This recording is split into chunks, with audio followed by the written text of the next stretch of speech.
ಪ್ರೀತಿಯ ವಿಚಾರದಲ್ಲಿ ನಡೆದ ಗೊಂದಲಗಳ ನಡುವೆಯೇ ಯುವಕನೊಬ್ಬ ಶವವಾಗಿ ಪತ್ತೆಯಾಗಿದ್ದು, ಈ ಸಂಬಂಧ ಪೊಲೀಸರು ಪರಿಶೀಲನೆ ನಡೆಸಿ ಪ್ರಕರಣ ದಾಖಲಿಸಿಕೊಂಡು ಮುಂದಿನ ತನಿಖೆ ಕೈಗೊಂಡಿದ್ದಾರೆ. ಗೌರಿಬಿದನೂರು ತಾಲೂಕಿನ ಹೊಸೂರು ಹೋಬಳಿಯ ರಂಗಪ್ಪನಪಾಳ್ಯ ನಿವಾಸಿ 18 ವರ್ಷದ ಹರೀಶ್ ಎಂಬ ಯುವಕ ಹೊಸಪೇಟೆ ಗ್ರಾಮದ ಸಮೀಪದ ಜಮೀನಿನಲ್ಲಿ ಮೃತ ಸ್ಥಿತಿಯಲ್ಲಿ ಪತ್ತೆಯಾಗಿರುವುದು ತಾಲೂಕಿನ ಜನರನ್ನು ಬೆಚ್ಚಿಬೀಳಿಸಿದೆ.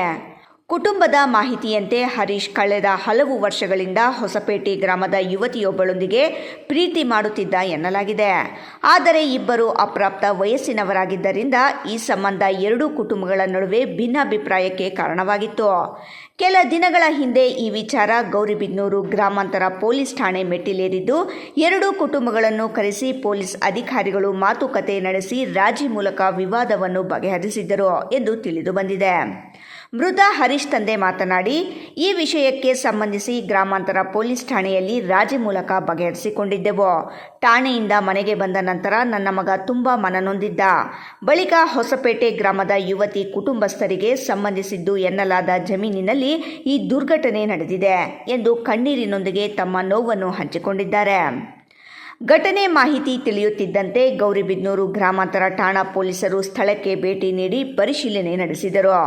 ನಂತರ ಮೃತದೇಹವನ್ನು ಗೌರಿಬಿದನೂರು ಸಾರ್ವಜನಿಕ ಆಸ್ಪತ್ರೆಗೆ ರವಾನಿಸಿ ಮರಣೋತ್ತರ ಪರೀಕ್ಷೆ ನಡೆಸಲಾಯಿತು. ಅಗತ್ಯ ಕಾನೂನು ಪ್ರಕ್ರಿಯೆ ಪೂರ್ಣಗೊಂಡ ಬಳಿಕ ಮೃತದೇಹವನ್ನು ಕುಟುಂಬದವರಿಗೆ ಹಸ್ತಾಂತರಿಸಲಾಯಿತು.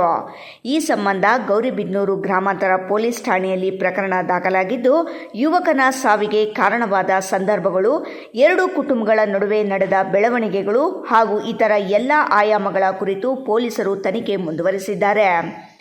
ತನಿಖೆಯ ವರದಿ ಬಂದ ಬಳಿಕವೇ ಘಟನೆಯ ನಿಖರ ಹಿನ್ನೆಲೆ ಮತ್ತು ಸಾವಿಗೆ ಕಾರಣವಾದ ಅಂಶಗಳು ಸ್ಪಷ್ಟವಾಗಲಿದೆ. ಮಂಜುನಾಥ್, ರಾಯಲ್ಸ್ ಕನ್ನಡ, ಗೌರಿಬಿದನೂರು. ಎಷ್ಟು ವಯಸ್ಸು? 18 ತುಂಬಿ ಮೇಲೆ 7 ವರ್ಷ 7 ತಿಂಗಳಾಗಿದೆ. ಹೌದು. ಹುಡುಗಿ ಯಾವರವರು? ಹೊಸಕೋಟೆ. ಎಲ್ಲಿ ಬರೋದು ಅದು? ಅದೇ ಸರ್, ಗರ್ಭತಳ್ಳಿಯಿಂದ ನೆಕ್ಸ್ಟ್ ಸ್ಟಾಪು. ಯಾವ ಕಾಲೇಜಲ್ಲಿ ಓದ್ತಾ ಇದ್ದಿದ್ದು? ನನ್ನ ಮಗ ಇಲ್ಲಿ ಮಂಜುನಾಥ್ ITI. ಹಾಂ. ಅವ್ರಿಗೆ ಅದೇ ಸರ್, ಅಲ್ಲಿ ಉಪ್ಪರ್ ಕಾಲೋನಿ ರಾಜ್ಯ ಕಡೆ ಸರ್ ಅದು. ಹಾಂ, ಉಪ್ಪರ್. ಹಾಂ, ಲೀಡರ್ ಸರ್. ಹಾಂ. ಹಾಂ. ಆ ಹುಡುಗಿ ಹೆಸರು?